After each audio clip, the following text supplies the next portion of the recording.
We're going to be starting Unit 9, and the first day we're going to be looking at multiplying and dividing rational expressions. So we want you to be able to simplify rational expressions and also simplify complex fractions as part of that. Okay, so this first problem says, the goodie shop sells candy and nuts by the pound. One item is a mixture made with 8 pounds of peanuts and 5 pounds of cashews. Therefore, 8 being the peanuts, over a total of, adding together here, 8 plus 5, or 13, would be the fraction of the mixture of peanuts. So 8 pounds of peanuts over 13 total pounds. The store manager adds an additional X pounds of peanuts to the mixture. Write a new ratio to show what proportion of the mix is peanuts. So if we were to add this new amount X to the top, we'd have 8 plus X pounds of peanuts. But if we add this X pounds of peanuts, that's also adding on to the total. So the bottom would be also adding on X, so 13 plus X. So that would be the new ratio of peanuts to the total pounds. We are going to start dealing with expressions like this where there's going to be variables of unknown things, in this case like the pounds of peanuts that we don't know. And we're going to need to learn how do we multiply and add and subtract and divide when you have variables in both your numerator and denominator. So to start here, just some terms that you're going to hear. Rational expression. That is a ratio of two polynomial expressions. And there's an example over there, x squared plus 5x minus 2 over 3x plus 1. You can see the top is a polynomial because there's some variables in there, and the bottom is a polynomial because there's some variables included. So that's what some of the problems are going to be looking like as we go through. Another term, multiplying rational expressions.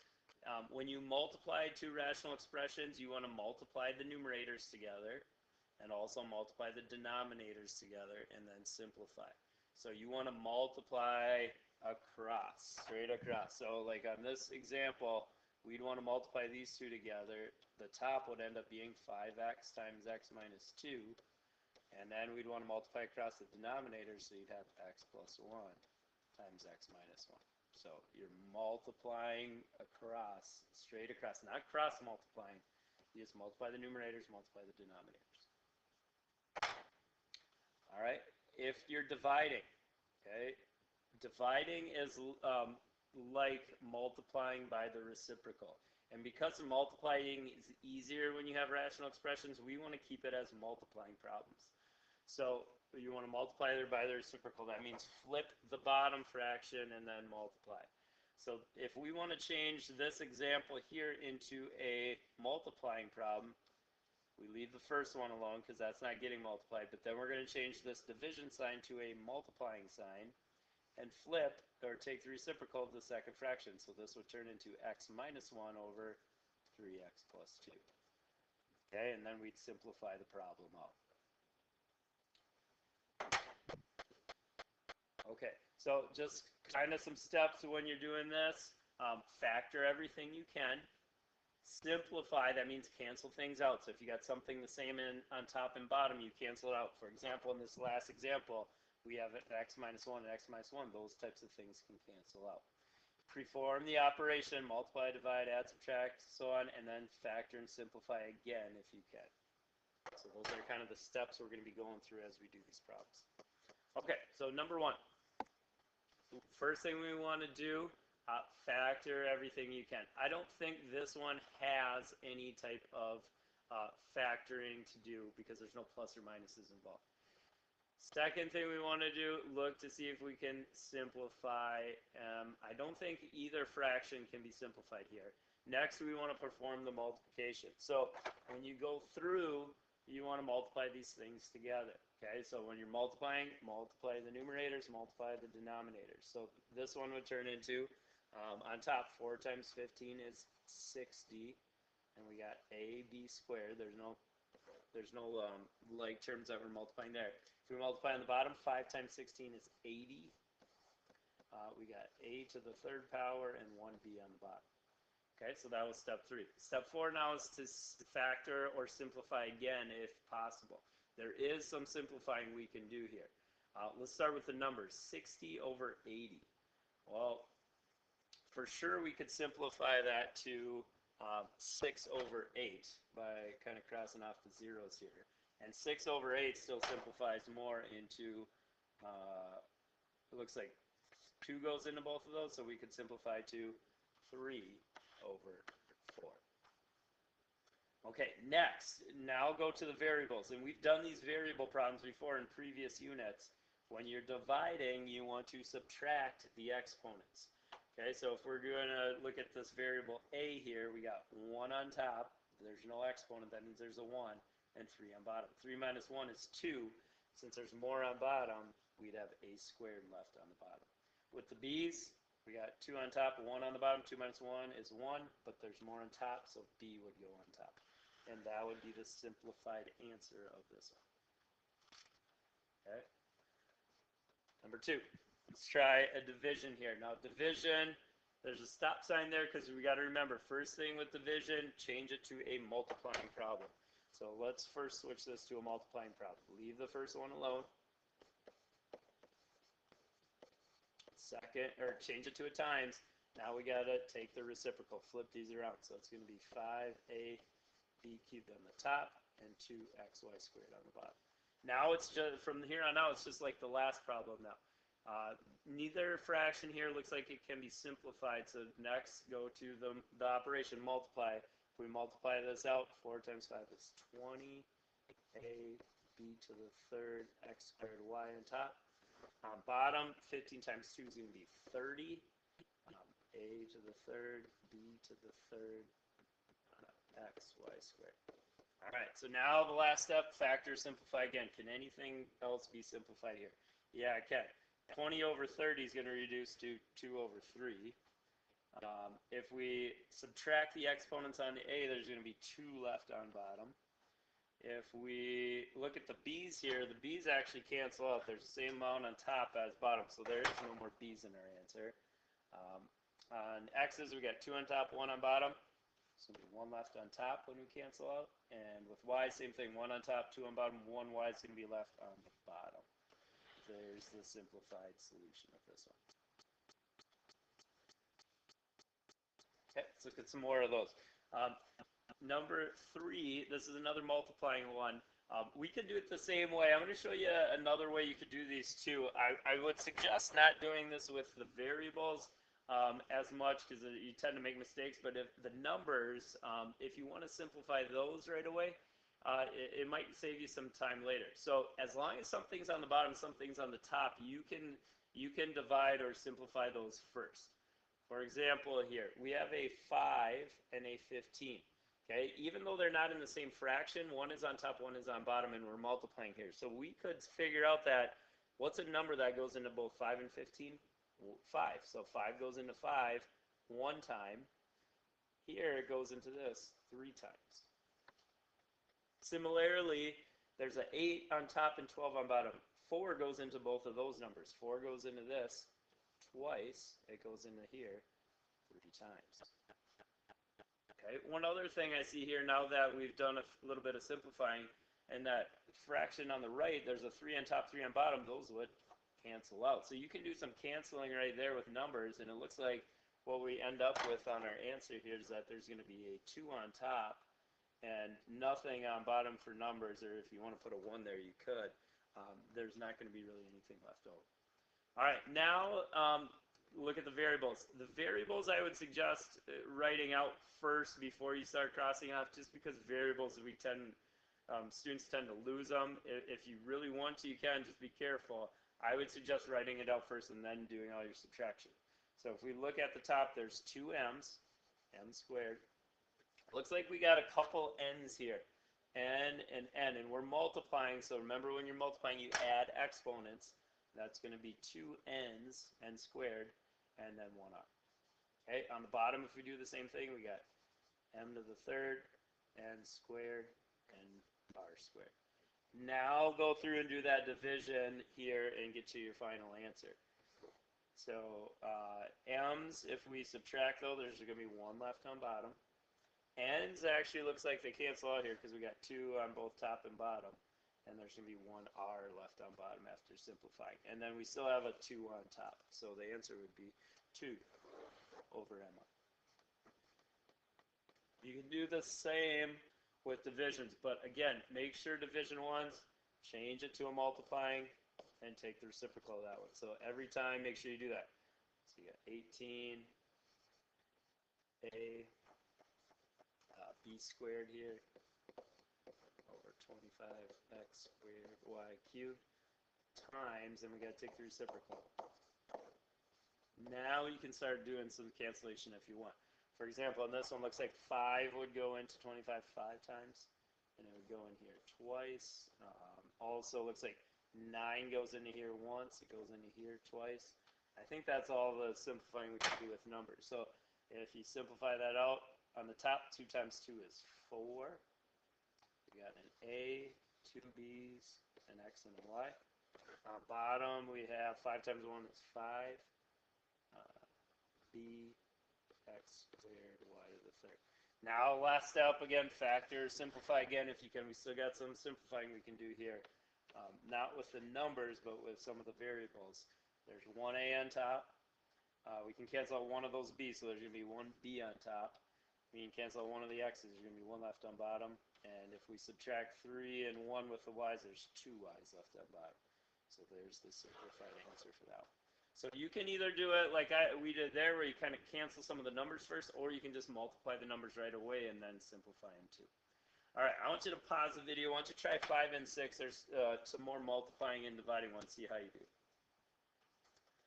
All right, on number 5, if you did this one correctly, you should end up with a n squared over 6b cubed m cubed was the answer for that one.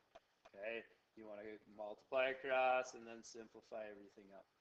With the division one, again, make sure first that you went through and changed this to a division problem. If you just started doing like, oh, I know 3 goes in here 5 times and 3 goes in here 7, that's not going to work out because it's a division one. So first thing you got to do, flip it to or change to a multiplication, flip the second one around.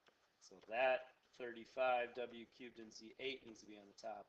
And same thing here, this needs to be on bottom. And then if you went through and simplified this one, this should have simplified to 14q z to the 5th power left on top, and then on bottom would have been 9p squared w to the 4th was the answer. That's the most simplified answer for that. So hopefully you did well on those. If not, go back and check what you did wrong and see if you can find your mistake. All right, on the other side of your note sheet now, we're going to look at some other rational expressions, but these are going to involve some factoring. So let's just kind of review factoring here again. If you have a quadratic, which number 7 is, and the first term is a 1, meaning there's no number in front, you can factor it by trying to figure out what 2 numbers are going to multiply to the last number, and the same 2 numbers add to the second number. In this case, it looks like 6 times 2 would give us 12. So it's something with 6 and 2. And because it's a negative 4, I think we want the negative on the 6 and the positive with the 2, so that these two add up to a negative 4. So that would be the factored version of that. On number 8, kind of similar. Why don't you pause that one, pause the video, see if you can figure out that one quick. All right, let's see how you did. If you did this one correctly, you got x and x. The only numbers that multiply to 2 are 2 and 1, and in this case, looks like they both should be positive. The last one. This one is not a quadratic. You can see there's a power 3 here. So that should indicate to you that this is probably some other type of factoring. And if you look at this one, you have some things in common in both the first and second term. This would be one of those greatest common factor type of factoring. So you got to figure out what's the biggest thing we can take out. Kind of the opposite of distributing. 4 divides into both of these, so we can factor out a 4. There's also at least 2 x's in both terms, so we can factor out a 4x squared. Now we want to figure out what's left over if we divide that out. Well, if we divide that out of this first term, there's only 1x left. And if we divide it on the second one, 12 divided by 4 is 3. and both x's then would be gone too. So this would be the factored version of this. It's kind of like the opposite of distributing. Always check for greatest common factor first, then move on to other types of factoring if you can. All right, so here's an example of another rational expression. This one looks different than the ones on the front of your note sheet because you can see there's a bunch of plus and minus signs. So if you start seeing plus and minus signs show up in your problem, you need to first factor everything that you can. So on this problem, we need to start by factoring. So let's start with this top left one here. This is a quadratic. What's going to be the two binomials here? What's going to multiply to -8 and add to 2? Well, plus 4 and minus 2 accomplish that. Okay, let's go to the denominator now. The denominator of that one can be factored too. What multiplies the 3 and adds a 4? That would be positive 3 and positive 1. Okay, let's move on to the second fraction now, the numerator. This one is not a quadratic, so let's check for greatest common factor. Is there a greatest common factor there? Yes, there is. We can factor out a greatest common factor of 3. So what would be left is x, and if we took 3 divided by 3, that would be 1. On the bottom, in the denominator of that second one, I don't believe there is anything there. There's no greatest common factor, so if there's nothing there, then that's just going to be a factor on its own. So that's step 1. Step 2, can't simplify. Cancel anything out. So if you look at either of these fractions right now, can we simplify anything just on the fractions alone? No. So then the next step is to perform the multiplication. So if we multiply this, when you multiply straight across. So basically what this does, when we multiply this, this just becomes one big fraction. Okay, because these two things now are just being multiplied to the other stuff on the same side of the fraction symbol. All right, the last step now is to multiply or simplify again if you can. Well, now that this is one big fraction, we should be able to cancel anything out. As long as something is on top and something is on bottom, we can cancel that out. Well, looking at this problem here, it looks like we have an x minus 2 on both top and bottom, so we can cancel those out. We also have a x plus 1 on top and bottom, so those can cancel out. Nothing else here cancels. So now what you do is just write what's remaining as your answer. So the answer would be 3 times x plus 4. Now, I wrote the 3 first. You wouldn't have to, but typically in the answers, if there's just a term that doesn't have any variables, that gets written first. Any constant terms usually are written first. And then on the bottom, there is an x plus 3. Okay, now once you're here, this is your answer. You cannot cancel stuff out anymore. And the reason is, sometimes people see this and they're like, oh, we can cancel out the 3's and we can cancel out the x's and the answer is 4. Well, no, you can't do that. And the reason we can't have that happen is because in this problem, these things are terms. So like here, we see x plus 4 is in a parentheses. You can't cancel that unless there's something else that also is exactly the same as that.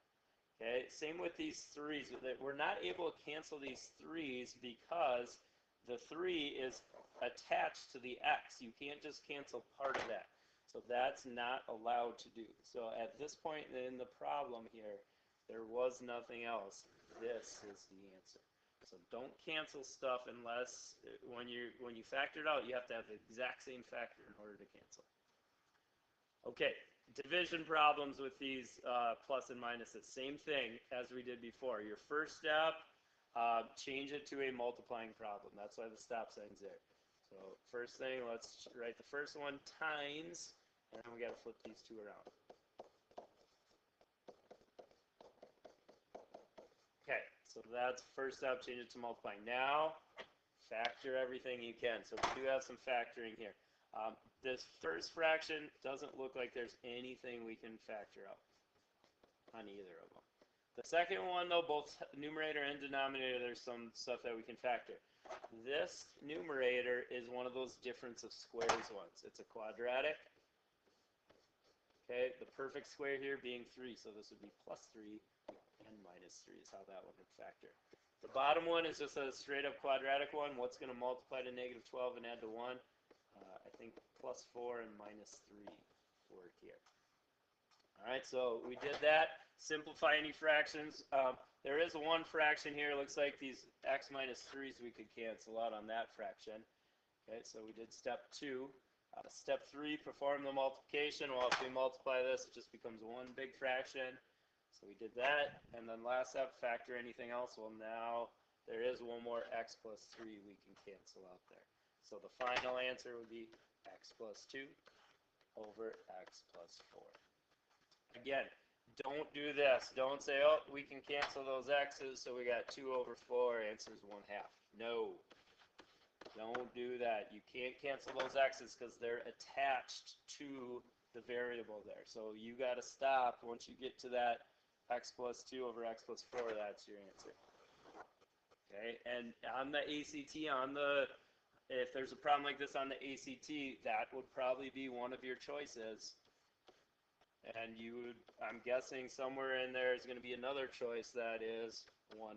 If you keep canceling and you get to 1/2 and you circle this one, you're going to get the problem wrong. That's the solution. Okay.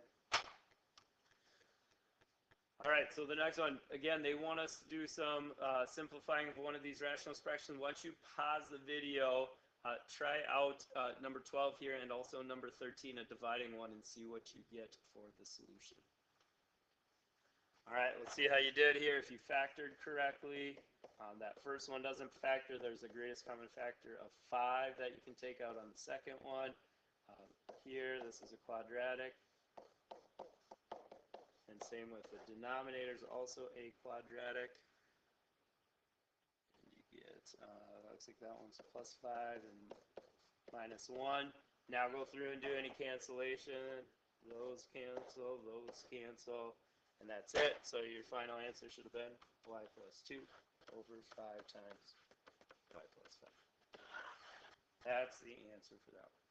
All right, the division one, first thing you should have done is change this to multiplying and flip these around. So x plus 2 should be on the top, x minus 5 should be on the bottom, and then factor. This one's plus 7 minus 5. On the second one, this is one of those difference of squares ones. It's plus 2 and minus 2. And then you still have this x minus 5. Now do the canceling. Those cancel. Those cancel. So the final answer for that one was x plus 7 over x minus 2. Alright, hopefully those went well for you. Alright, the last type of problem we're going to look at is what's called a complex fraction. A complex fraction is where you have a fraction over another fraction here. So you can see over on this example, there's a fraction on top, a fraction on bottom, and there is a fraction bar in between both of them. So when you have a fraction over fraction, what we do is multiply by the reciprocal of the denominator. And the reason that we do that is anytime you see a division bar like this, that means divide. So another way we could write this problem is that it's x over 3 divided by this one on the bottom. Well, what did we do on those other problems?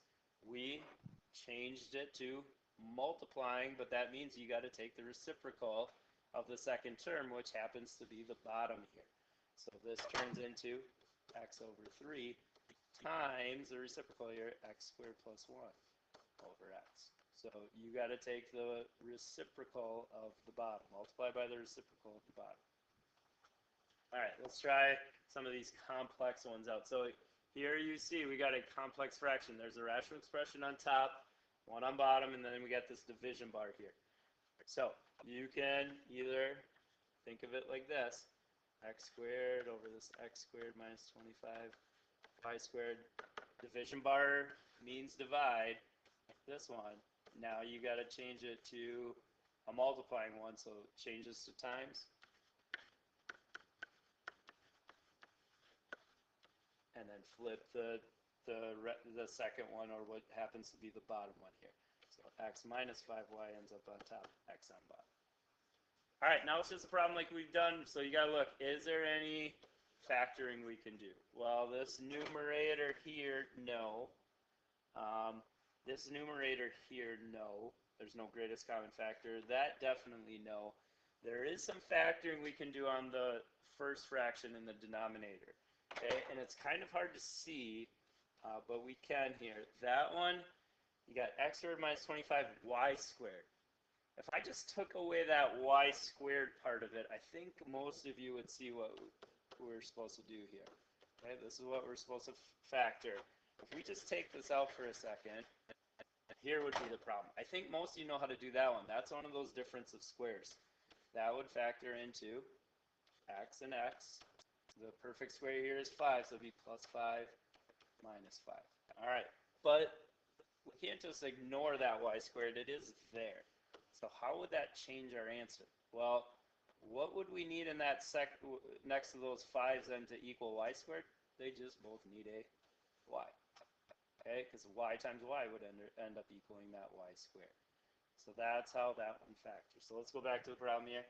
This would be x plus 5y times x minus 5y times the second one. Okay, now do any canceling out we can. Looks like there's one of these on both top and bottom, so those cancel out. There is one more thing we can cancel here. We got x squared on the top of that first fraction, x on the bottom. So if we subtract here, the power of that one's a 1, the power of the one on top is 2. There'd be 1x left here, and there'd be none left there if we did that. So the final answer, there's an x on the top, x plus 5y on the bottom. Can we cancel that x? No, because that on the bottom it's attached to the 5 plus y. This is in a parentheses. You can't just cancel part of it. It's attached. All right, let's look at another one of those. Here's another complex fraction one. Okay, so first step, we got to change it to a multiplying problem. So multiply by the reciprocal. So this one's going to turn into x plus 3 squared over x squared minus 16. Okay, and we're timesing it by the reciprocal of the bottom. So if we times it by the reciprocal, it's going to be times. We got to flip this one around. It'd be x plus 4 on top, x plus 3 on bottom. Okay, second step, first step, factor now. Is there anything we can factor out here? Well, the second fraction, no. The first one there is if we got x plus 3 squared, that means we got x plus 3 times another x plus 3. On bottom, that one does factor. That's one of those perfect square ones. X plus 4 times x minus 4. And we got our second fraction here. Now I'll go through. Can we cancel anything out? Yeah, there is a bunch here. Those cancel. X plus 3 on the bottom cancels with 1 on top. You only can cancel 1 for 1. We can't cancel out both of those on the top. So the final answer here looks like is x plus 3 over x minus 4 would be the solution. All right, last one. This one is kind of a geometry application problem, and there's been problems like this before in the ACT. So there's a parallelogram with an area of, and they give you a rational expression in square inches, has a base of 3x minus 5 inches. Determine the height of the parallelogram. If you remember from geometry, area of one of these is base times height. So if we want to determine the height, that means we'd have to divide the area by the base, and the height would equal whatever the area divided by the base is.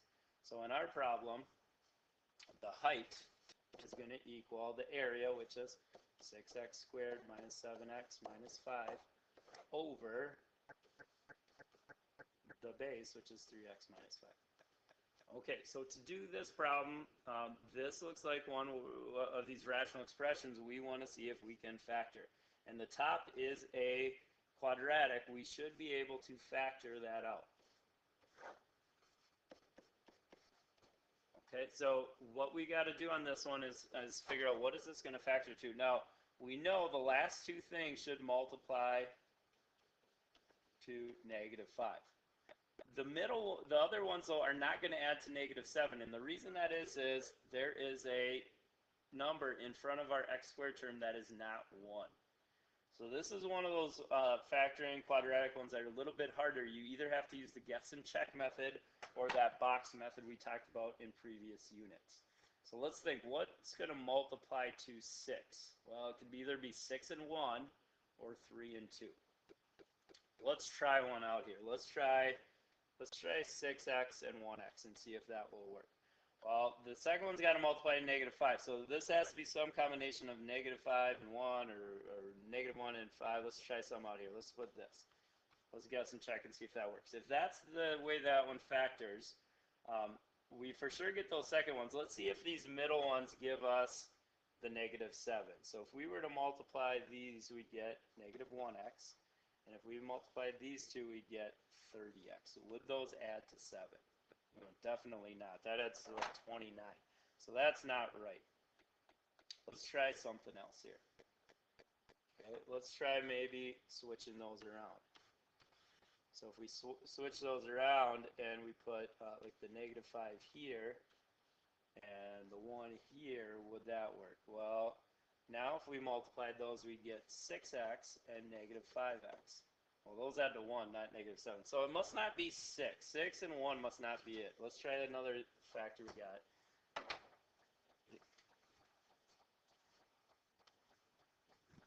Okay, so it must be like 3 and 2, because 3 and 2 also multiply. So we'll go 3x and 2x. So now let's try something, again, -5. So -5 and 1 or something like that. So if we go with, let's go minus 5 here and plus, whoops, sorry, not plus 3, plus 1, because 1 and 5 multiply. Let's see if that works. So if we multiply these now, those multiply to -10x, and these multiply to 3x. Do those add up to -7? Yeah, that's it right there. So now we want to check, after we have it factored, does anything cancel out? Yeah, you can see there's a 3x minus 5 on bottom, there's a 3x minus 5 in the numerator. Those cancel out, so it looks like our height here would be 2x plus 1. And it looks like it's in inches. Okay, so that's how you can do it. Now, the other way you could do this, if you are not very good at factoring those types with the guess and check, you could do the box method. Okay, that box method again, to get that same factorization, you put this 6x squared here, you put the -5 here, then you got to figure out what goes in the middle. So what we do is we multiply these two together to get -30, and you got to figure out what's going to multiply to -30 and add to -7. The two numbers that multiply to -30 and add to -7 would be -10 and 3. And because we're splitting the -7x up, we'd have to include x's on those. So this would be -10x, this would be 3x. Now if you go through and find all the greatest common factors, you should get the same thing we got right here. Okay, so if we go across here, the 6x squared and the -10x, the greatest common factor there is 2x. If we go across the bottom, there is no greatest common factor, so we'd put 1. If we move down, there's a greatest common factor here of 3x. And if we move down the second one, anytime the first one's negative, we want to take a negative out. And also 5 goes into both of those. So you can see, same factorization here as we got right over here. So that box method is another method if you're having trouble factoring those. All right, try some of the practice ones out.